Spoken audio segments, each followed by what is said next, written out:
Et mon regard sur l'actualité ce matin à 7h35, un décrochage français qui se fait dans la douleur. Il fut un temps où naître français, et en Europe surtout, était presque une garantie de niveau de vie, une garantie de prospérité, une garantie au fond d'être un peu au-dessus de la moyenne.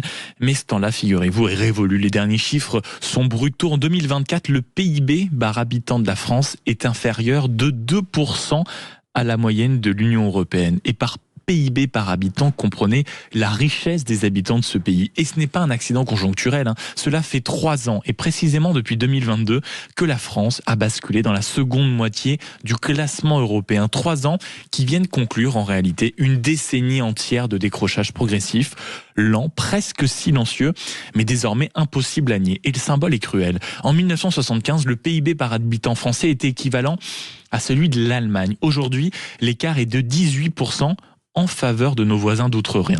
Les Danois, par exemple, qui nous devançaient déjà, affichent désormais près de 30% de richesse par habitant en plus. Et pendant que nous glissons vers le bas, forcément, d'autres remontent. La Pologne, par exemple, en 2000, son niveau de vie accusait un retard de 60% sur la France. Aujourd'hui, l'écart n'est plus que de 20 points. Et ce n'est pas qu'ils stagnent moins vite, c'est qu'ils avancent forcément à une vitesse redoutable par rapport à nous. Pourquoi ce déclassement ? Les raisons sont connues. Il y a d'abord la quantité de travail. En 2024, moins d'un Français sur 2 travaille. Dans toute l'Union européenne, seule la Slovaquie et la Belgique font pire. Nous avons également une démographie défavorable, mais surtout des choix structurels, un taux d'emploi des jeunes et des seniors parmi les plus faibles, et un nombre d'heures travaillées par salarié qui reste, comme d'habitude, en bas du tableau. Ensuite, la productivité. La France reste bien classée officiellement, mais ses gains de productivité s'essoufflent depuis des années. Désindustrialisation lente mais continue, affaiblissement du niveau de formation, sous-investissement chronique, notamment dans la recherche.